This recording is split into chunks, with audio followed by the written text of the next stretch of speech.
Maybe you've been asking the same question for weeks now. Not out loud maybe, just underneath everything. Why me? Why this? Why now? And no answer has come. Not one that actually helps. I'm not going to give you an explanation today. I don't have one, and honestly, I've stopped believing that's what most of us actually need.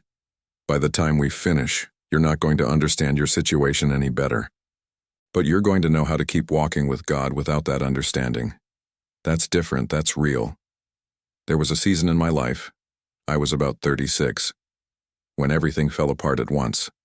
Work, my body, the way I saw myself. And I remember lying there at night asking God the exact same question you might be asking right now. Not does he exist. I knew he existed. The question was, if you're real, why aren't you fixing this? And for a long time there was just silence. I want to tell you what I did with that silence, not because it made the pain disappear, but because it changed what I was able to carry. In a few minutes, we're going to bring your exact question, whatever it is, into a prayer together. Not a prayer that explains anything, a prayer that just says, I don't understand. But I'm still here. Stay with me for that. Before we go any further, if what I just said is already sitting somewhere real in you, I post a new prayer like this every single day, for exactly the days when the questions don't have answers yet. If that's something you want to have here waiting for you, hit subscribe now. And if you know someone stuck asking why me, a like helps this find them too. Okay, let's go into this together. Maybe it's not a big, dramatic loss. Maybe it's just a diagnosis you weren't ready to hear. A marriage that ended quietly. A bank account that keeps shrinking no matter how careful you are. Or maybe it's everything, landing at the same time, and you can't point to a single reason why. I remember sitting in my car outside my own house, engine off, keys still in my hand, because I couldn't make myself go inside yet. I wasn't hiding from my family. I was hiding from the question, God, why is this happening to me? Why me specifically, out of everyone? No answer came. Not that night. Not for a long time after. Here's what nobody tells you about that moment. You haven't lost your faith. You still believe. You still pray, even if it's just a whisper. What you've lost isn't God. It's the explanation. And those are two very different things. Maybe you've been praying about this for weeks, asking the same question in different words. And instead, silence. Not punishment. Not abandonment. Just silence. And the hardest part isn't even the pain itself. It's the quiet that comes after you ask why and nothing comes back. You're not weak for feeling this. You're not lacking faith because you don't understand what's happening to you. If you're still asking, that means you're still reaching, still talking to him. That matters more than you think right now. Before we're done today, I want to bring this exact question into a prayer together.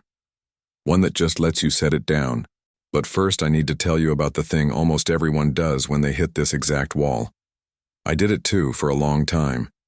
It feels like the right move. It feels like faith even. But it actually keeps you stuck exactly where you are. We try to explain it. We reach for a reason. Something that makes the pain make sense. Maybe this happened so I could learn something. Maybe God is testing me. Maybe there's a bigger plan I can't see yet. We tell ourselves that if we can just find the right explanation, the weight will get lighter. I did this for years. Every hard season, I went hunting for the reason behind it. Like if I could just name why it was happening, I could finally exhale. I asked God, over and over, hoping one version of the question would finally get an answer I could hold on to. It felt like the responsible thing to do. It felt like faith. Like a good Christian is supposed to find the lesson, the silver lining, the reason for the season. So when I couldn't find one, I assumed something was wrong with me. Not the situation. Me. Maybe someone even said it to you. Everything happens for a reason. And you nodded because what else do you say, but inside you thought, then why won't anyone tell me what the reason is? Here's what I didn't see back then. Chasing the explanation doesn't bring you closer to God. It pulls you further away because now your peace is hostage to something you may never get. You've made understanding the price of admission for confidence. And if the price never gets paid, you just stay stuck. I'm not saying this to make you feel foolish. I did it longer than I'd like to admit. There's a reason this doesn't work. A reason that has nothing to do with how hard you're trying or how much faith you have. And once I understood that reason, it changed everything about how I carried my pain. Let me show you what I mean. Here's what I finally understood, and it took me way longer than I'd like to admit. Chasing an explanation doesn't fail because you're not searching hard enough. It fails because you've quietly made peace conditional. You've told yourself, once I understand this, I'll trust God again. But God never asked you to understand first. Proverbs says the opposite. Trust the Lord with all your heart and lean not on your own understanding. Not trust once you understand. Instead of. When I read that verse again, years into my own dark season, I felt almost frustrated. Not at God, at myself. I had spent so long treating understanding like a locked door I needed to get through before I could get to him. The whole time, he was on my side of the door. Here's the part that changed everything for me. The silence you're in right now isn't a sign he's gone. It's not punishment and it's not distance. Psalm 34 says, "The Lord is close to the brokenhearted." Not close once they figure out why they're broken. Close to them, in it, while it's still unresolved. His presence was never waiting on the other side of your answer. It was already there, in the question. I know that sounds almost too simple. But believing it, actually believing it, that's a different thing. It took me a long time to stop treating why as the price I had to pay before I was allowed to feel him again. And here's the last piece, the one nobody told me. I had to find it myself in the dark. The prayer that actually changes something isn't the one that removes your problem. It's the one that changes who you are inside it. I kept praying for God to take the pain away. When he didn't, I thought the prayer had failed. But it wasn't supposed to make the pain disappear. It was supposed to make sure I wasn't carrying it alone. So if explaining it isn't the way through, what is? That's exactly what I want to show you. But first, before we keep going, I want to ask you something, and I mean it. If there's a why you've been carrying, something you've only asked God in the quiet, type it in the comments. Just the question, why is this happening to me? Or even just one word for what it is: loss, sickness, money, loneliness. You don't need an answer to write it down. You just need somewhere to put it that isn't just inside your own head. I read these. Sometimes just seeing that you're not the only one asking changes something. Okay, let's keep going. So here it is. Here's the thing I wish someone had told me 10 years ago. Not from a pulpit, not in a book. Just like this. One person to another. You don't need to understand what's happening to you before you're allowed to trust God with it. You don't need the reason. You don't even need to feel close to him right now. All you need to do is stop waiting for the explanation and bring the question itself to him, exactly as it is. There was a night I wasn't praying with faith, wasn't praying with hope. I was just tired, bone tired. Instead of trying to work up some kind of real prayer, I just said what was true. God, I don't understand this. I don't understand why this is happening to me. And I'm not going to pretend I do, but I'm still here. That was the whole prayer. Nothing about my situation changed that night. My job didn't come back. The diagnosis didn't reverse.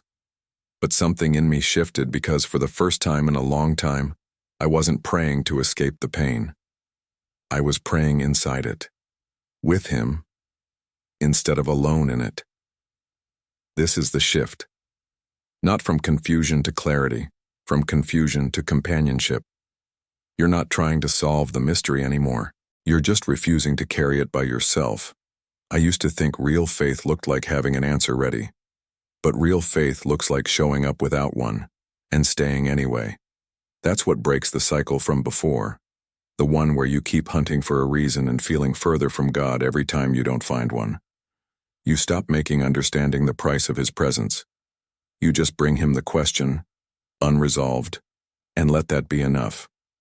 Because it is enough. It always was. I'm not saying this makes the pain disappear. I'm saying it changes who you are while you carry it. And that's everything. So how do you actually do this? Today, tonight, the next time the question comes back. Let me show you. Let me make this as simple as I can, because you don't need a whole system for this. You need one thing you can do starting today. When the why comes back, and it will, I don't try to talk myself out of it. I just say it out loud to God instead of just to myself. Something like, God, I still don't understand this. I don't have to today. But I'm choosing to trust you one more day.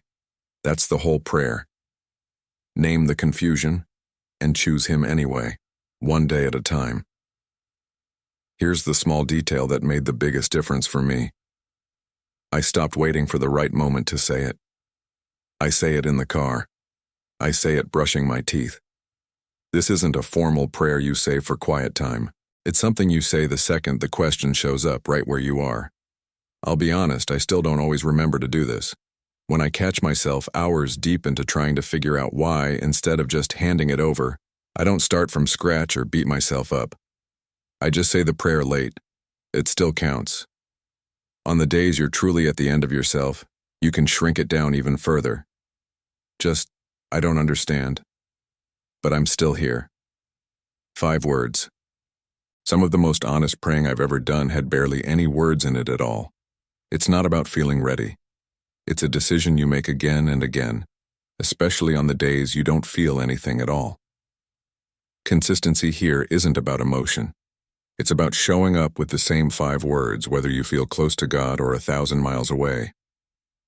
Now, before you go and try this, I want to be honest about what to expect. Because I don't want you doing this exactly right and still feeling like it isn't working. This prayer isn't going to make your why go away.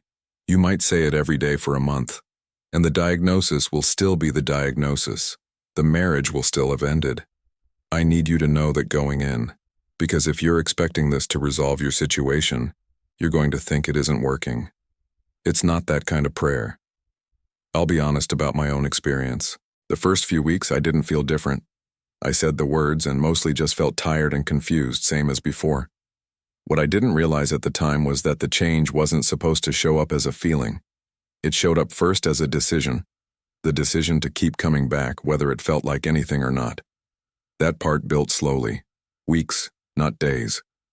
One day I noticed I wasn't white-knuckling the question anymore. I was just carrying it differently. Lighter, not gone. Some of what I prayed for during that season never came the way I asked for it. There were things I brought to God over and over, and the answer was still no, or still silence. I'm not going to pretend that stopped hurting. This practice didn't erase that. What it did was give me a way to keep walking with Him while I sat with it. So here's what I can honestly promise you. Not that the pain disappears, but that something in you will shift, slowly, unevenly, with plenty of days you forget or don't feel anything at all, toward carrying this with Him instead of alone. That shift is real. I still don't have all my answers, but I'm not carrying them by myself anymore. And if you miss a day or a week, that's not failure. Just come back and say the 5 words again. That's the entire practice. So now that you know what this really looks like, let me give you something simple to start with today. Today, right now, before you even close this video, say it once. Out loud if you can, quiet if you can't. God, I don't understand why this is happening, but I choose to trust you one more day. Or if that's too much right now, just the 5 words. I don't understand. I'm still here. That's the whole first step. You just need to say it. Tomorrow, do it again. Doesn't matter where you are, your car, your kitchen, lying in bed.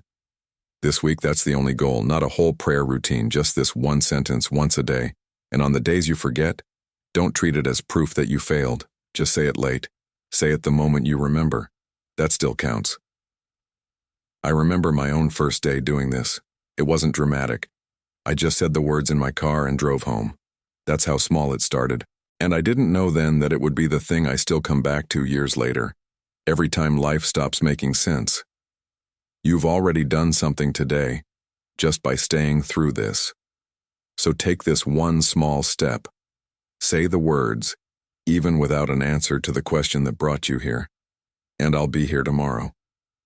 With another prayer for whatever tomorrow brings you. Still asking my own questions some days. Still showing up anyway.